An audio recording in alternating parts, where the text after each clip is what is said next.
এক ম্যাচ জিতে এবং এক ম্যাচ হাতে রেখে সাফ অনূর্ধ্ব ২০ চ্যাম্পিয়নশিপ ২০২৬-এর সেমিফাইনালে পৌঁছে গেছে বাংলাদেশ। গতকাল ২৬ মার্চ গ্রুপ পর্বের ম্যাচে পাকিস্তান ভারতের মুখোমুখি হয়। ভারত ৩-০ গোলে জয়লাভ করে সেমিফাইনাল নিশ্চিত করেছে এবং পাকিস্তানকে টুর্নামেন্ট থেকে বিদায় করেছে। ম্যাচের শুরুতেই তৃতীয় মিনিটে বিশাল যাদব গোল করে ভারতকে এগিয়ে দেন। দ্বিতীয়ার্ধে ৬৪তম মিনিটে ওমাং ডোডুম দ্বিতীয় গোলটি করেন। ৮৪তম মিনিটে ডি বক্সের ভেতর প্রশান্ত জাজোকে ফাউল করেন পাকিস্তানের ডিফেন্ডার মোহাম্মদ জুনায়েদ। রেফারি তাৎক্ষণিক পেনাল্টি দেন এবং ৮৮তম মিনিটে পেনাল্টি থেকে নিজের দ্বিতীয় গোলটি করে নেন ওমাং ডোডুম।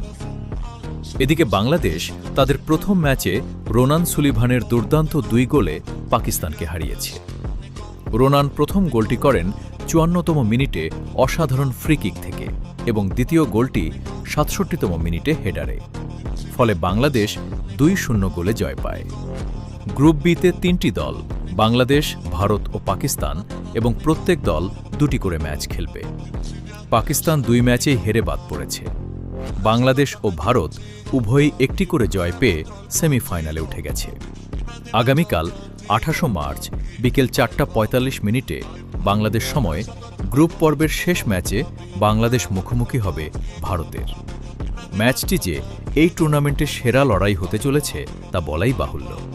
বাংলাদেশ ভারত ম্যাচ তো সাউথ এশিয়ান ক্লাসিকো। আশা করি বাংলাদেশ জয়লাভ করবে।